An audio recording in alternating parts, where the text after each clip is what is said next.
Death came to me that night as I sat numbly in a puddle of my own desperate blood and tears, and when I saw him, a tall entity clothed in a robe so black it reached past the depths of darkness I felt inside my heart. I'd been upset, not about one thing in particular, but multiple things. I'd made so many mistakes that trying to put myself back together had become harder than reassembling a broken eggshell. A year earlier, I'd lost the most important person in my life, the only girl I truly loved, Penny. I could only blame myself. I'd spent the past year blaming myself for betraying her trust. She'd found a new guy, a better guy than I am. One that brought her flowers, took her out on fancy dates, was loyal to her, and all that reminded me of was how many chances I used to have to do all those things for her. 6 months earlier, the guilt and pain had got to me, tore at my soul, and to numb the pain, I took sleeping pills with alcohol every night, dreading that moment I'd wake up to another sunny, lonely day. 4 months earlier, I lost my job and my scholarship because the depression and substance abuse kept me rooted to the spot. I didn't want to face a world where I'd have to watch everyone else swim as I was slowly sinking. 3 months earlier, I lost my friends and family as well. I'd become distant and emotionless. I turned down invites, didn't show up for holiday get-togethers, blew up on anyone who told me I needed help. I was in chaos, and I could only blame myself. 1 month earlier, I'd bought the small rectangular case of razors, adding self-abuse to the substance abuse. I'd feel the smallest relief when I felt the sharp sting and saw the red blood flow down my wrist. And that night, I called my ex-girlfriend, slightly tipsy, but truthful all the same. I told her I loved her. I begged for another chance. I cried harder than I'd cried in months, just at the sound of hearing her voice. She told me one thing and one thing only. I don't love you anymore, Calvin, and I never will. She hung up the phone immediately after, and all I could do was stare blankly at the corner of the room. But as everything hit me at once, it hit me harder than a car going full speed. I didn't hesitate. I swallowed the rest of my sleeping pills, gulped down the remaining vodka straight from the bottle, and I used those razor blades to cut deeper than I'd ever cut. So here I sat, hopeless and alone. But I wasn't alone. I'd looked down at my bloody wrist for mere seconds, and when I looked back up, he was there. A normal person would have been hysterical and afraid, but I wasn't a normal person. I wasn't surprised he was there. No, I welcomed it. Calvin. He spoke in the most baritone voice I'd ever heard, lower than the voiceovers on every movie preview, and he said that one word with a disapproving sigh.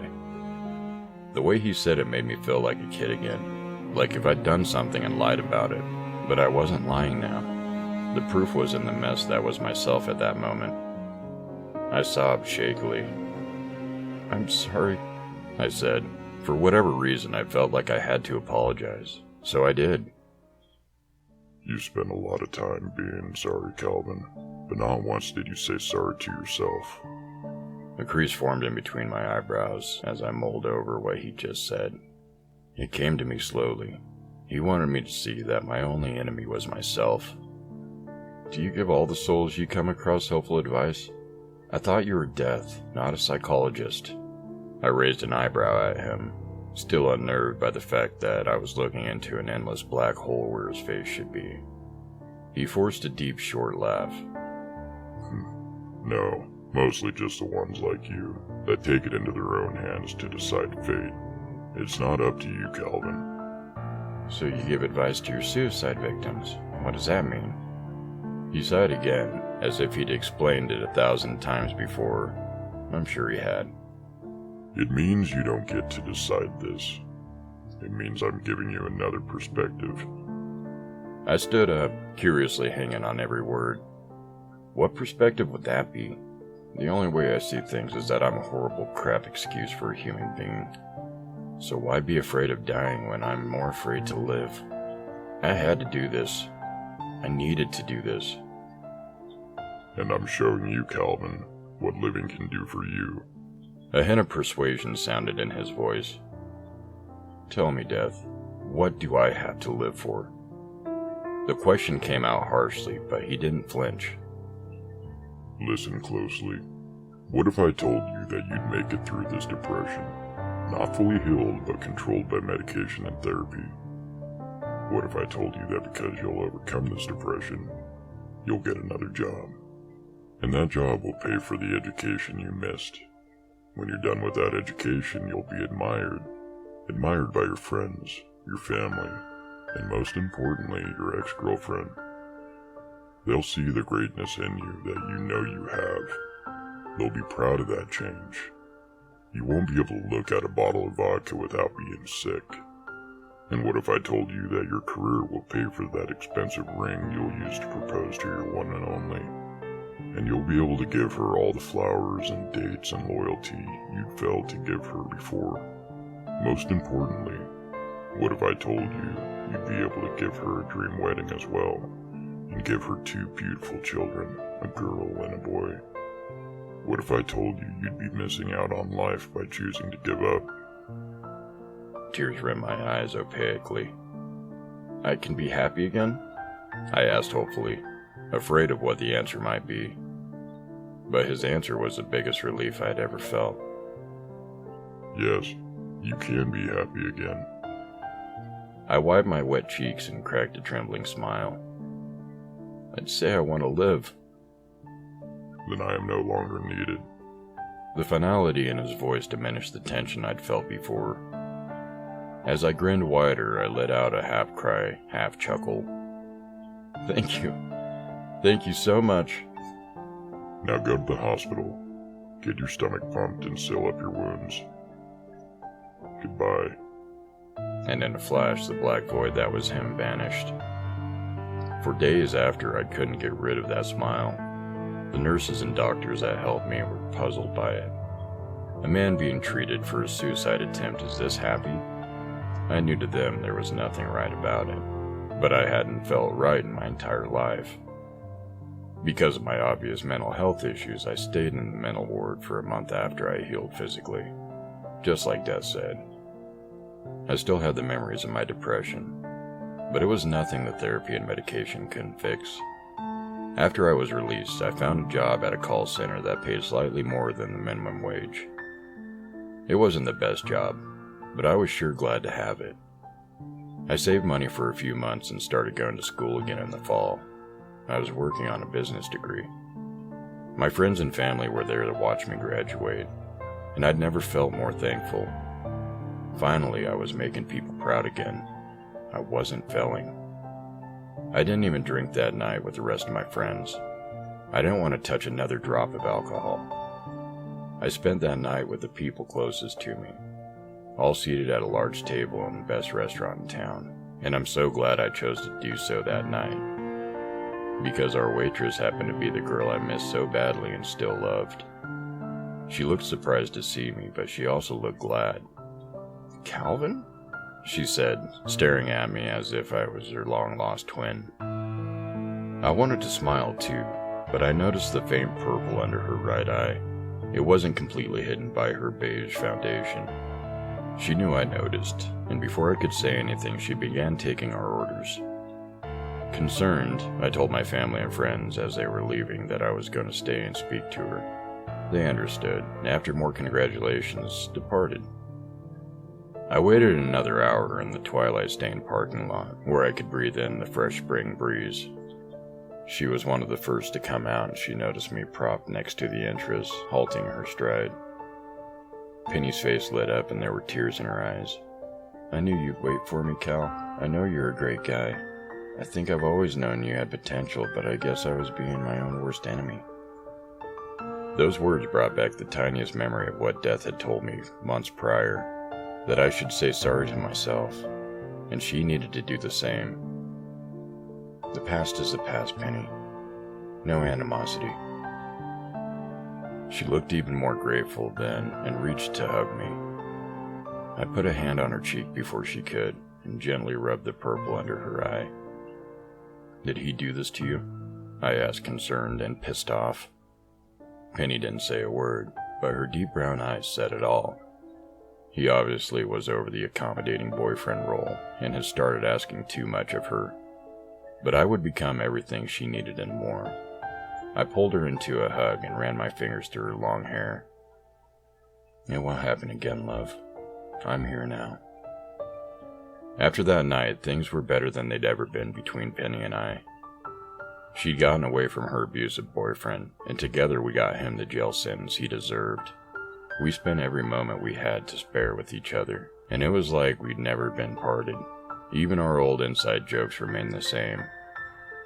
With time, I'd saved enough to buy her the most beautiful ring I could find, and I proposed to her, right in the middle of the local high school football field where we'd met so many years ago.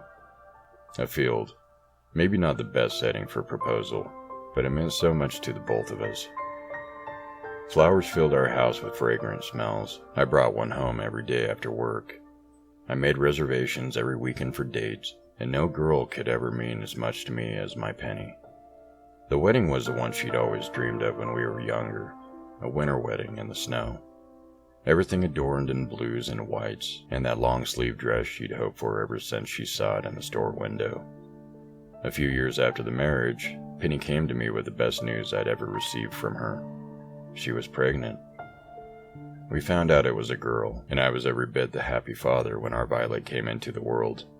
Dark-haired just like her mother. 2 years later, we had a son, Jackson. He looked like me, with green eyes and a mop of chestnut hair. Violet was over the moon about having a younger sibling. Life was amazing. It was everything Death had told me it would be and more. I chose life last time I saw him, and life chose me. You can imagine my shock the day I found him standing in front of my work desk. I had been typing away on my computer, focused on nothing but my work. He broke that trance. I became a statue, as still as Lot's wife after she had been turned into salt. After seconds of this vacant stare-off, I broke the silence. Why? He sighed much like he had the night we met, that disapproving sigh, but now with a bit of apprehension. Something has occurred, Calvin. Something bad. My heart beat swiftly against my ribs. I stopped breathing. What do you mean bad? A million things raced through my head at once. My family, my friends, myself. Did something happen to them? Was something going to happen to me? You remember Hal, don't you, Calvin? Hal. A piece of crap I'd put in jail. I hated hearing his name. Yeah, I remember that bastard. What about him? Did he finally get what it was coming to him? He got out of jail, Calvin. The caution and pity in that one sentence couldn't have been good. I stood up from my office chair, flustered. There's no way. He couldn't have gotten out yet. He received 15 years, it's only been 9. Ever heard of good behavior, Calvin? I was enraged. How could this monster be capable of good behavior? And then I remembered. He'd fooled Penny for a year. He'd been a wolf in sheep's clothing. He was definitely capable of fooling others. I think you need to come with me, Calvin. I didn't waste any time. I followed him, not bothering to tell anyone I was leaving work. My first priority was to make sure the people I loved were okay. But the pieces that were being put together in my mind was anything but okay. I drove 90 all the way home. Beads of sweat had formed across my forehead and my breathing was loudly audible. Death followed me into the house as I rushed inside, but said nothing. The living room was a mess of broken vases, the ones which held all the flowers I'd given to Penny, and a million little petals and leaves littered the floor. I was so immensely angry and scared at the same time, scared mostly because most of the scene in front of me hinted that nothing good could come from it. I screamed, terror in my voice. Penny, Violet, Jack, where? The master bedroom, Calvin. Death said from somewhere in my peripheral. He pointed to the door at the end of the hall, a door that was now chopped and broken, standing slightly ajar. I sprinted down the hallway and pushed past the door, not worrying about the sharp splinters that dug into my left hand. The light was off, and I wish I hadn't have turned it on, because when I did, I was met with sheer horror. Blood, crimson painted across the white carpet and bed sheets, on the walls, and painted on the bodies of the 3 people in my life that meant the most to me. The details are too traumatizing to repeat, but the axe that had been used on all of them was left behind, embedded into my wife's skull. I fell to my knees in front of them, racking sobs so hard they made me puke. I just couldn't stop crying. I couldn't speak. I was screaming under the weight of emotional pain. I was hurt. But you said it would be better. I turned to Death, screaming and seeing red. You said I'd be happy. Why? I sobbed deeply again, unable to contain the lump in my throat. And you were, Calvin. You were happy for several years, but with the life comes chances, good ones and bad ones. Everyone suffers, Calvin. Suffer? I have nothing to live for anymore, Death. I've lost my reason for living, for working, for loving. That's more than suffering. I couldn't contain the contempt in my voice, and I got dangerously close to that black hole to face Death wore, despite having to look up to see it. You're wrong again, Calvin. I'm here not only for your family, as I do have to do my job. He lifted his bony hands in surrender. But I'm also here for you. What? You already know I'm planning to kill myself once again, psychologist? I spat at him, every word drenched in hot rage. Actually, yes. I knew you'd try. You'll go get the pistol from the top shelf in the closet and blow your brains out. You'll do it in a few hours in this very room. But I have another perspective for you. My mouth hung ajar. He knew my plans, knew where the pistol was and that I kept it for protection. But I couldn't be too surprised. After a moment I crossed my arms and glared. Oh? Another perspective for me, huh? What? What could possibly make me choose life this time? A life that isn't worth living. For the first and last time, Death laid a hand on my shoulder, and although I couldn't see his face, I knew he was looking me right in the eyes. You must live, Calvin.